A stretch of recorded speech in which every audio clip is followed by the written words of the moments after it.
Okay, another pre-pack. It's happened again, really big business, one you will probably know.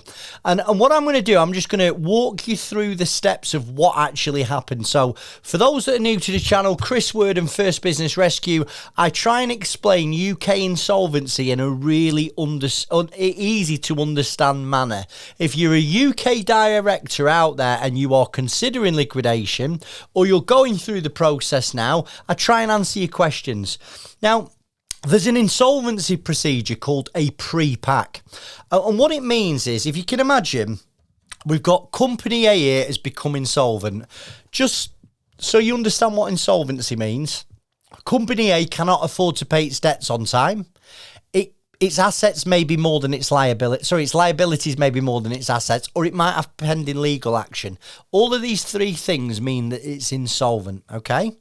Now, potentially, if this business is viable going forward with, certain things happening, some efficiencies being improved, then the directors of insolvent company can set up a new company, and the new company can buy the assets from the insolvent business, thus pre-packing it and starting again with no legacy debt. Equally, an insolvent business may agree to sell the assets to another company and then liquidate with the debts.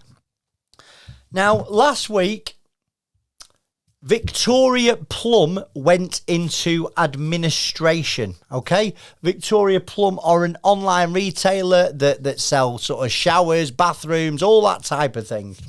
Now, they owed millions of pounds to suppliers, installers, and even customers. They were taking payments on the website, quite late in the day, from what I've been told.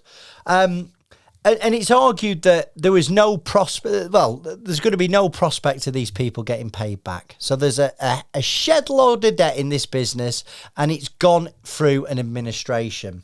Now, the new owner is somebody called AHK Designs, and what they've paid £7.8 million, and that's for stock, brand, IP, plant, and machinery, and they've saved 345 employees. They've all been retained. Now, let me just give you some ideas of the debt that Victoria Plumb has left behind them. So there's £24.3 million worth of debt. Customers are owed £2.25 million. Hard-working people who've paid for stuff online potentially won't receive what they've paid for. Unpaid refunds, 222,000. Unfulfilled trade orders, 665,000. Unfulfilled design and installation orders, £1.36 million. And there's companies that install for this business, and they've been had for 483,000. And, a lot of, I want to point this out to tradesmen out there. You start working for a big firm and you think, right, all my Christmases have come at once. And then something like this happens. So just be real. If you're ever taking on work with big firms, get the credit report, see what's going on that firm, because this will have been public information. There will have been warning signs before it actually went into admin. So a load of installers have been knocked. The biggest individual creditor is a Chinese supplier owed 1.8 million, and the single biggest unsecured creditor is Google, 3.6 million pound. This firm owed Google. So it's a real life example where one business becomes insolvent, it goes into liquidation, and all the assets and all that's good out of that business, it carries on. It lives to fight another day.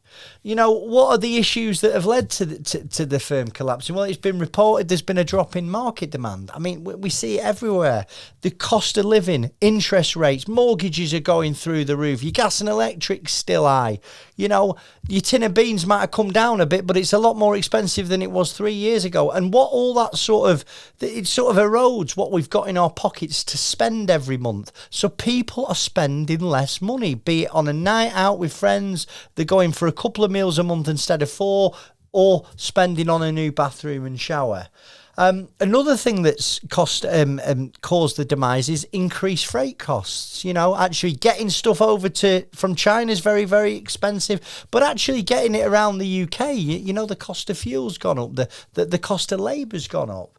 And there seems to have been a big reduction in revenues between April and May. So I hope you found this informative, useful. You know, when we talk about these processes, I always find it helpful to go, well, for example, this is a real life one. Now, this was for lots and lots of money, but if you're a small UK limited company, it's all relative. You know, a lot of directors who have got a viable business without the legacy debt, there's an option that potentially they may be able to pre-pack this. So I hope you found the video useful. Give us a like, give us a comment. Thanks for your time, and I'll see you soon. Bye-bye.